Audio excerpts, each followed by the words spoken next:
to get this, I think she used Luka basically as leverage to try and get the casino deal done. Dimitar Berbatov, when he was at Tottenham and banging in goals, the guy was smoking cigarettes. Is it wrong for professional athletes to eat? I remember a couple of years ago when Zidane did it, was caught doing it, and it became like a massive thing of like, wait, this professional athlete that's one of the best in the world is smoking. But he's human as well. Like, as long as you're playing, is there a problem to be smoking? But then also, bro, we've been talking in the background about a few topics that I know that you're pretty keen on, and you were like, "We have to touch on Luka." Okay. The trade. Yeah, we got to touch on that, man. Who do you support? Honestly, who do I support? You know what? This is gonna sound so bad. It's gonna sound so bandwagon, but I support LeBron. I'm the same. That's bro. A lot of normal. American sports is like that. Like you just support a player. Yeah. No, so I support LeBron, and I'm so invested in him getting like another 2 championships. Really, you think that's possible? You think like he needs to get that too? Because I just don't like the GOAT debate. I don't like the GOAT debate. Like obviously, I understand that championships is the be all and end all, especially our sport and also American sports, but. I am such an advocate of him getting another 2. I know. Wow. Obviously, he's been in the league for 21 years, and he's long. Like obviously, he's had the longevity, but he's not getting younger, as we know.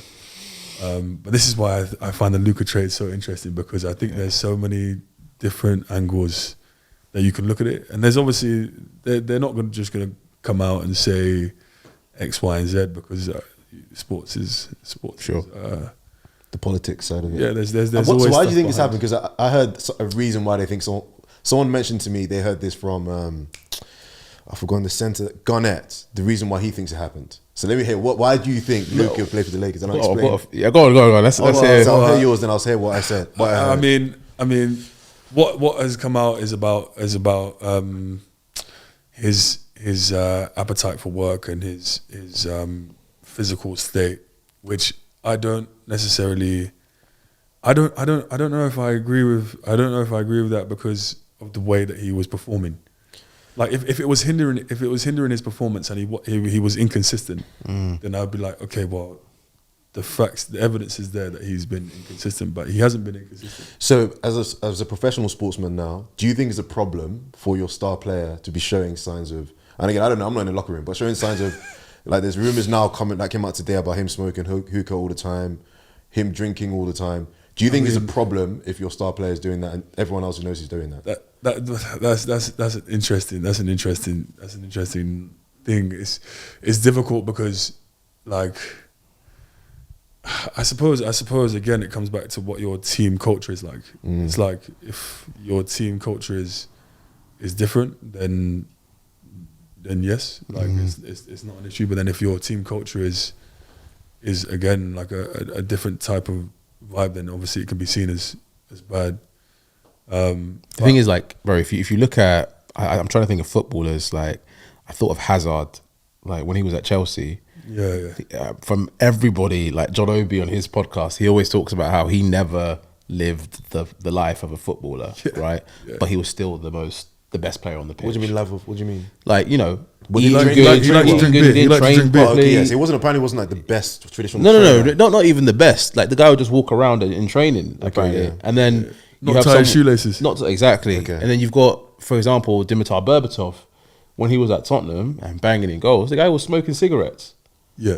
But is it again? So that's another challenge as well. Like, is it wrong for professional athletes to eat?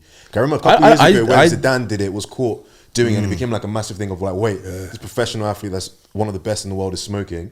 But he's human as well. Like, as long as you're playing, is there a problem to be smoking cigarettes? So I think that's what Nick was saying. I mean, it doesn't really matter in terms of like it's difficult because they can as an organization can see that as bad. They can see that as like maybe detrimental and that's their opinion. But the only thing that we see as fans is the evidence of what he's doing. And I get that he wasn't healthy for a period of time. Because I think he had a calf problem or something before the trade. But when he was out there for them, like he got to the finals last year. It's mad. You know? It's crazy. Yeah. Like they were on the verge of winning a championship with this guy, and that's why I wanted to speak about it, because obviously but like we're not. The thing is that we're not talking about not like it wasn't like a uneven trade because AD is a phenomenal player. Like AD's like AD. He's dominant. He's like he's gonna be. The guy's gonna be like an all time great player. Like, but it's just because Luka's 25 and you know he's like not even necessarily in his prime yet for a basketball player. You know? Yeah. So what I heard, so I'll break it down. So what I heard was that part of the reason why Luka's gone to the Lakers, so the guy that's done the deal from Dallas used to work for Nike. Yeah. Because everyone's saying like, why wouldn't you try and get the best deal possible? Wasn't it Nico Williams? Yeah. Nico Williams and Rob Pelinka, they worked So together. they used to work together.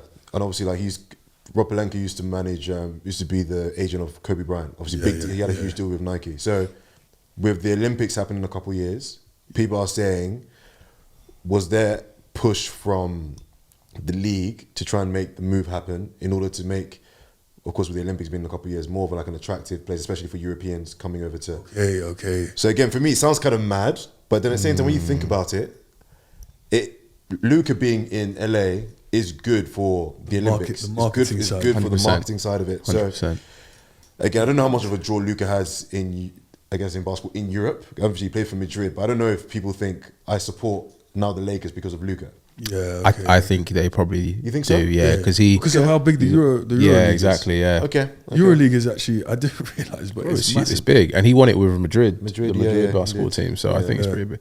But look, I want to hear the theory that you talked about the owner, bro. I missed this one. Okay, let me hear this. I don't know. This one's like it was like an Instagram reel. It was like an Instagram reel theory, but like anyway, it was something to do with the owner. Basically, I heard that she was in casinos, so she owns casinos. She owns a casino in Vegas, and supposedly she tried to get a casino put in the next to the stadium in Dallas.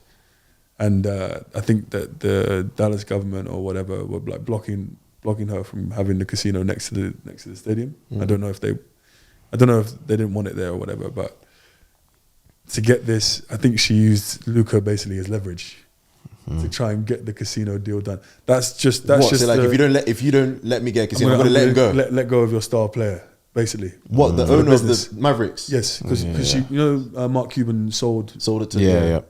I think he sold the majority. Yeah. But then this is just conspiracy. Do you know what? Do you know what? I hear it, but again, it's like one of those ones where like if you do something like that, if they say, well, whatever, like cool, like you've lost your best player.